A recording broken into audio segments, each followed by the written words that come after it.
So, ladies and gentlemen, it's your boy Bullis Gotti. How y'all doing? How y'all feel out there? Today is November 29th, 2025. Man, hope y'all had a blessed Thanksgiving. This video today is basically a conversation piece. I saw some, y'all know I don't rock with Math Alpha channel, but I saw a conversation that I've been seeing online and even on Clubhouse. I've had this conversation. I had this on many outlets about Jay-Z, and I think I did a video before. And my thing is this, right? People could love Jay-Z. People could be fans of Jay-Z. Me personally, I'm not a fan. I was kind of a casual listener because my favorite rapper on Roc-A-Fella at the time was Beanie Siegel. I always felt that Jay-Z was a swagger jack and a biter. Just off of like his style. Like he took from a lot of motherfuckers. You know, style-wise. You know, if you look at Reasonable Doubt, he swagger jack from Do or Die by AZ and Only Built from Cuban Links. You know, he took from Ray and Ghost and AZ. Or really Ray, because it was a Ray album. So he really took from Ray and AZ, who basically was doing the mafioso content. Now, Kool G Rap did it earlier, years prior. But AZ and Raekwon brought in a new wave in 95. And just by the style of dressing, the movements, the hand movements that AZ was doing in his videos, you know, Sugar Hill. If you look at Sugar Hill and then you look at, you know, Can't Knock the Hustle, you just look at a lot of his videos around that time and just what he was talking about. Like, if you listen to Only Built for Cuban Links, they talk about Cristal in the beginning of the album. Jay-Z even said that Only Built for Cuban Links inspired him. So he took a lot from Ray. He took a lot from AZ, right? And then the flow-wise, with him slowing the flow down, he took from Nas. Let's keep it real. He was inspired by Nas. And a little bit of Biggie, right? So he really didn't have his own style. You know, he came in the game, you know, and then not only that, but Camp Low, you know, feeling it was a Camp Low record. So he took a lot of Sonny Chiba shit. Let's keep it real. That's why when you listen to Best of Me, said Carolina Blue Kicks, hottest nigga on the block, used to really bicycle since I was 6. That's Sonny Chiba, my nigga. That's from Lucchini. So, dude never was original to me. You know what I'm saying? And even from back then, I just never was like I never got the Jay-Z wave. I never understood it. You know, I always like, if you listen to Reasonable Doubt, I always say, and features-wise, yeah, he caught big on Brooklyn Fire. I don't even think he caught big so much. He did, like I would say, because I think he had extra verses on Brooklyn Finest, if I'm not mistaken. But Biggie caught him on Love the Dough. So he kind of like, because it was a Jay-Z record, it wasn't a Biggie record. So he had really the most advantage with it. But fast forward though, records like, when he did a record like Bring It On, like the Foxy record, that record really helped him like really get his name out there, and that was ended up being on the Nutty Professor soundtrack and all that. But that's through a way of Foxy, you know. Like, if you really look at Jay's whole career, somebody helped him. And we're going to get to all of that too. But let me just get back to what I was doing, push past the bumper clock. So, if you look at, damn, what the fuck I was saying? I was just talking about it. Oh, Bring It On. One of the hardest records on Reasonable Doubt. Love that song with Source Money and Jaz-O. I feel, in my opinion, Jaz-O and Source Money, I feel like Source Money and Jaz-O had the best verses on that record. I feel like Jay verse was cool, but Source Money ripped it. And then Jaz-O just killed it. He had the last verse. He just bodied it, right? So I always felt like those two had the best verses. They outclassed them and outweighed him, right? Fast forward, 97 he does In My Lifetime, which was, I always say that album was like a bad boy album. Because it had productions and it had a lot of Biggie throwaways and Bad Boy throwaways on that album, right? Like shit that Biggie would have used was on that album. Or shit that Bad Boy would have used was on that album. So it was a lot of Bad Boy and Biggie throwaways on there, right? Push Past the Bumper Clock, the album was lukewarm. It didn't get no type of love, right?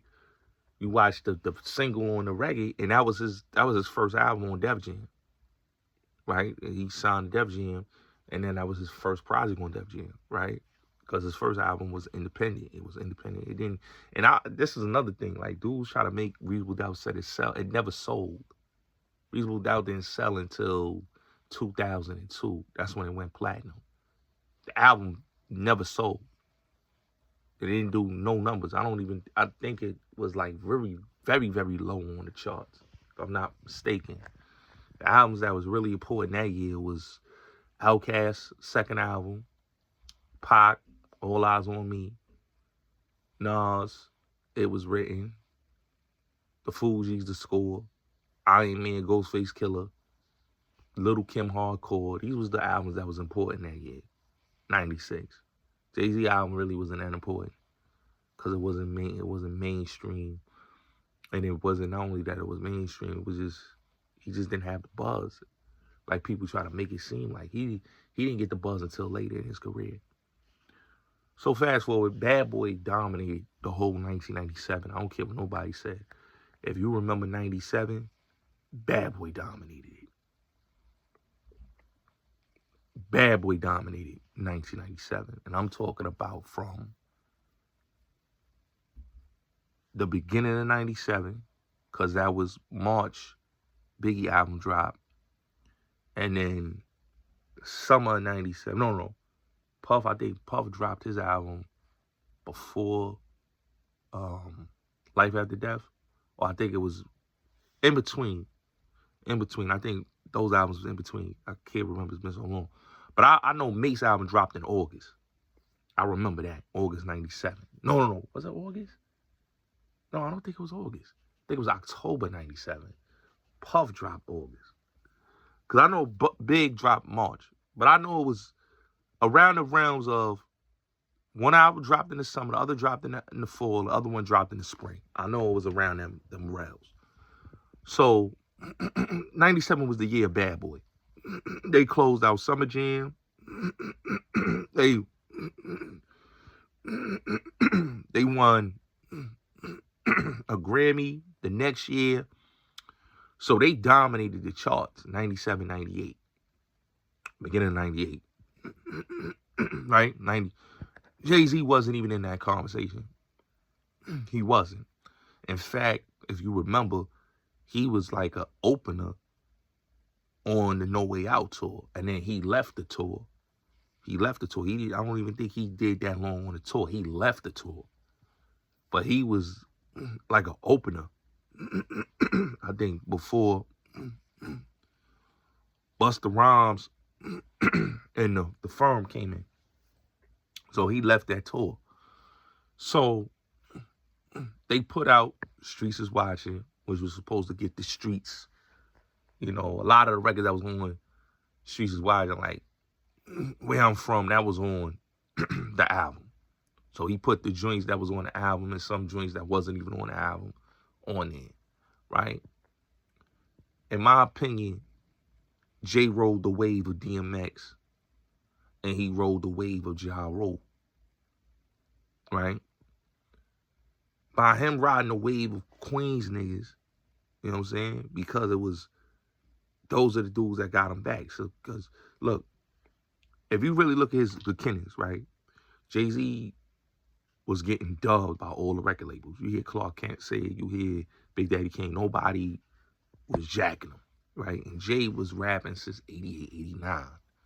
You got to remember, he started off rapping on some spiritual, pro-black, black power type of shit. Y'all remember the Originators video when him, Dr. York teachings the Ansar community. That was what Jay was on, right? And then fast forward, you know,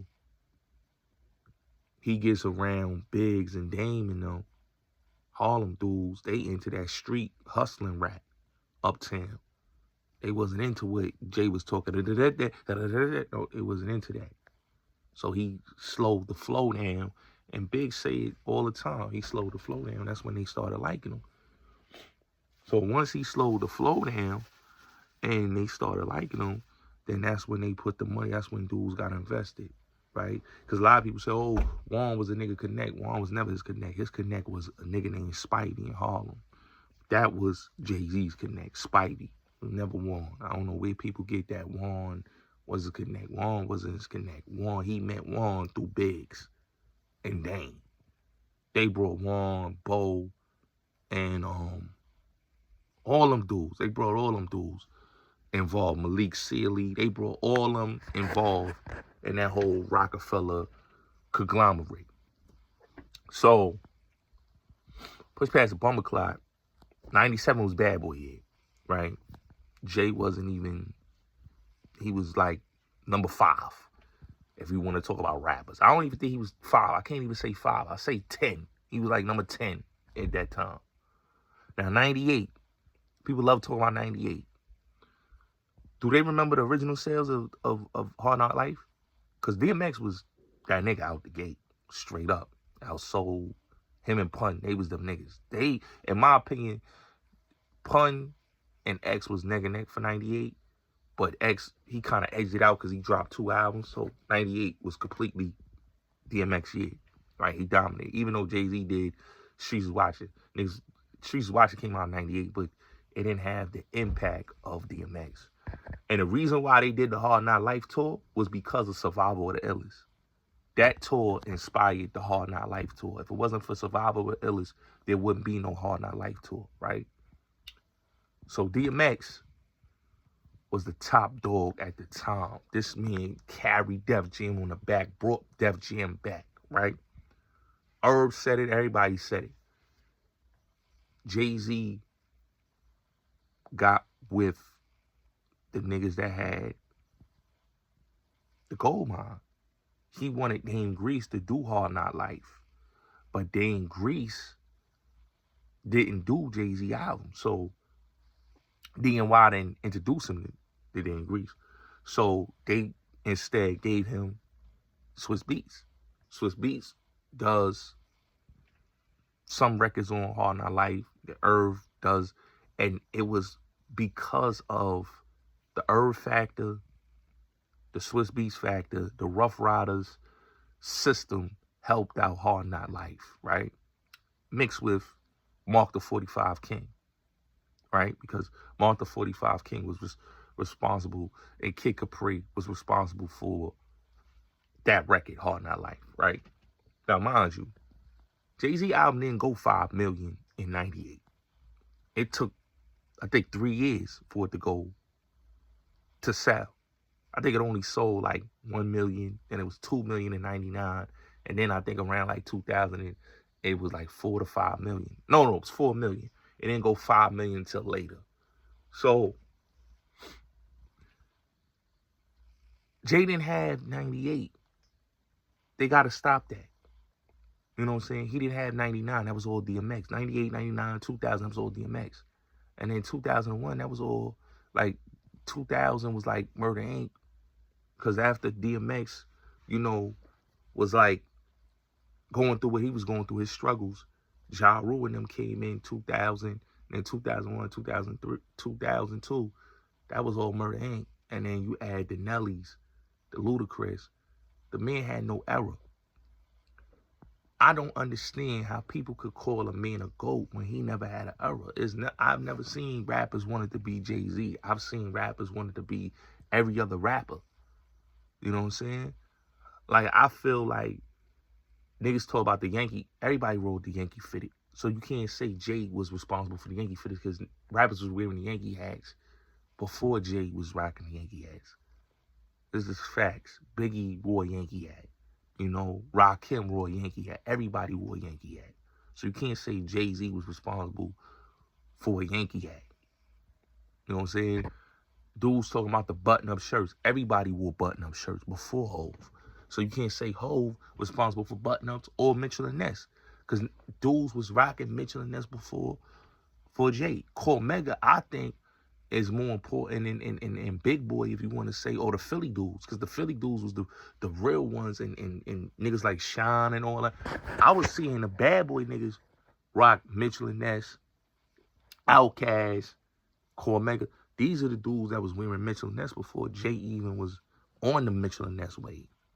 Jay got on the Mitchell and Ness wave when he was running with Beans, you know, because Beans is from Philly. But when people try to make Jay seem like he was this trend, he's not a trend, he's a trend hopper. He follows the trends that other people set.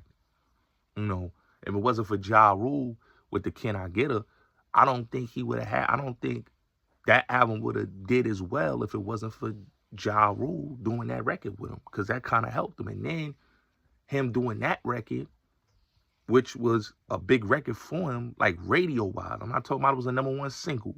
It was a good radio record, right? And then he did The Heartbreaker, which also helped him in different markets. You understand what I'm saying? So it's who he stand next to and who he done songs with that helped his career. Jay's career, in my opinion, wasn't like every other artist. You know what I'm saying? His career just got success and got to a level of where it got to because of who he stood next to, who he did records with, and who, you know, basically was trying to collaborate with him. I really don't understand where people get this off that, oh yeah, Jay-Z was this, he had an era and he's a GOAT, and he's not on LL Cool J level. LL is a GOAT. Jay-Z is just a dude that just know the right artists, got with the right people, and they helped him. Like Kanye helped him, like Bink helped him, you know, and crafted his sound. Because if you look from 96, right, his first album, to 97, to 98, to even 99, to 2000, he was riding other rappers' sound and wave. Like his first album, he was riding the wave of Raekwon and AZ, who was coming with that mafioso rap, right? Album 2, he's riding the wave of the Bad Boy formula. Watch the video with the Sunshine joint. Come on, that tell you right there. Then, album 3, he's riding the wave of the Rough Riders, Irv Gotti formula, which was successful because Rough Riders had success. So he's riding the wave of DMX. And then 99, he's mixing the waves of the sound of Rough Rider formula and what was going on down south. And gumbling it up with what's going on with the whole West Coast with Dr. Dre movement, right? So he's mixing up all three and gumbling it up and putting it as his sound, right?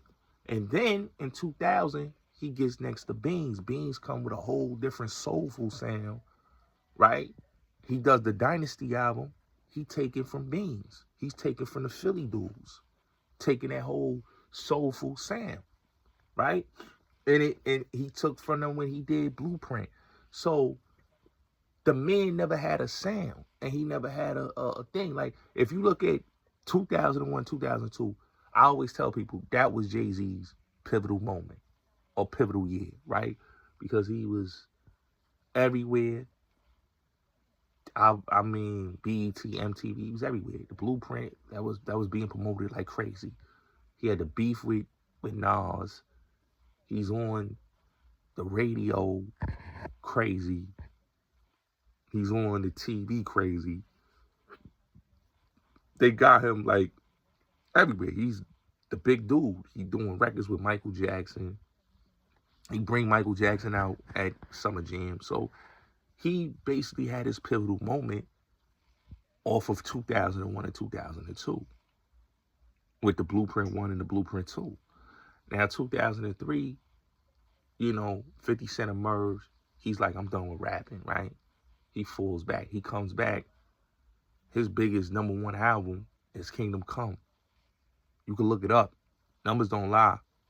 That was the longest charted album he ever had. The highest charted album, I think. Actually. It's the longest and the highest charted album by Jay-Z. Kingdom Come. Then, his second highest charted and longest charted album was Blueprint 3.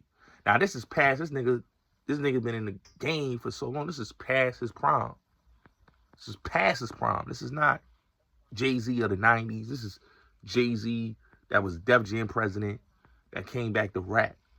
So when people talk about Jay-Z had an era, he never had an era. He had moments. He had maybe a moment. Like, he had a moment in 2001 and 2002. That was it. But to say he had an era, say he had a movement, like when people talk about Roc-A-Fella, it wasn't a movement because the face of the company didn't let anybody else glow up or blow up. Let's keep it real. He was basically stopping them from being to that next level. So all you could say is that, yeah, Jay was this and Jay did that and Jay did that, but he didn't share the light to let his artist shine. And if you look at Kanye, look what Kanye had to do. He had to go out there and grind and take his own money and promote himself. Cameron had to go out there and get his hustle on to promote himself. Beans was not properly, he already said it, he was not properly, basically his album Becoming should have been platinum. It should have been 2 times, 3 times, 4 times platinum because it was a great album. It should have never went gold. Should have never went gold. I don't even think it went gold. I think it did, or I don't know. I gotta go and look. But his projects should have had marketing. And the funny thing is, that album was pushed back. That album was supposed to come out in 03. It didn't come out. Supposed to come out in 04. It didn't come out. They pushed it back all the way to 05. Same thing with Kanye album. They pushed his album all the way back. His album was supposed to drop in 2002, 2003. They pushed it all the way back to 2004. So Roc-A-Fella was just Jay-Z's company. And that's why I could never say Roc-A-Fella was the greatest group or the greatest record label, because they didn't want the other artists to shine over there. Cam already said, yo, I'm the one that was the reason why Freeway album ever made it a day. His album would have been on the shelf. The reason why it made a lighter day is because I said, yo, that record, what we do, like that just shows you that Cam was more influential and more about seeing everybody shine than Jay. Jay didn't want to see nobody shine. So when people talk about, oh, Jay made dudes millionaires and all that, yeah, but what cost, bro? So me personally, I'm not a fan of Hov. He never had an era. And I think y'all overrate him. And y'all gotta stop overrating him as like he's a GOAT. He's not a GOAT. He's a dude that just was successful in rap, but everything he did, he swagger jacked and bit from other people. Like I said, Hard Knock Life tour, if it wasn't for Survival of the Illest and what DMX did on that tour, there wouldn't be no Hard Knock Life tour. Because DMX was the reason why that tour even happened. And DMX outshined him on the Hard Knock Life tour. Just like how 50 outshined him on the Rock the Mic tour. That's why he left. That's why he left. You know? So R. Kelly outshined him on the Best of Both Worlds tour. Like, you get mad that dude outshining you. Like, Jay's not a big artist. Like, if you look in America, domestically, he's big. But foreignly, he's not big. He's considered a businessman and Beyonce husband, and that's a fact. But domestically, he's big to the people domestically. You know what I'm saying? And it just shows. You know, people don't look at Jay-Z the way a lot of people in the States look at him. And I think that's a bias.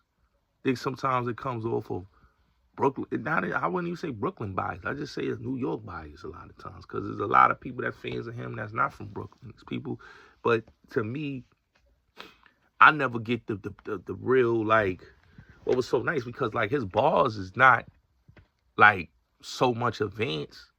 Like he say things that's like slick, but like his wordplay is not extra crazy. It's all right. You know, he's not like a Nas to me. He's not like a Big Pun to me. He's not like a Biggie. He's not like a, he ain't saying nothing and Pat, he doesn't got no emotions like Pac. So he don't really be saying anything. He just be saying the typical shit, and he'll take other niggas' bars and flip it and make it sound fire. But that's what he did, you know, swagger jack niggas. I don't know, bro. I don't know. People taste of hip hop to me is just off the grid. And I think that's like today to me, when I look at everybody saying Jay-Z their favorite rapper, I be like second guessing that shit, because I feel like niggas saying that shit to be in the nigga good graces so they can be at a Roc Nation event, or they could get to meet the nigga and get to talk. Because I've been in rooms with industry niggas and they say, oh, Jay-Z my favorite rapper. But then they'll criticize the nigga and say, oh, the nigga never had a. So how you criticize the nigga, say the nigga never had number ones and the nigga never had an era? So you not a fan of the nigga. I know the nigga raps, but I'm not, I say what the fuck I mean. Nigga never had number ones. He never was the number one rapper in hip hop, and he never had an era. You know, he never had an era. This movement wasn't as strong as what people try to perceive it to be. Yeah, the rock was cool, but it only became a movement around 01, like 2000, 01, and then by like 2002, it was like it was depleted. And in 2003, it was just Dame that was really running around, and Jay was like falling back for them niggas. He ain't even had them niggas on a Black album. So come on, man. Let's be honest, man. Jay-Z's overrated. Stop overrating this man as the GOAT. He's not the GOAT, man. I'm sorry.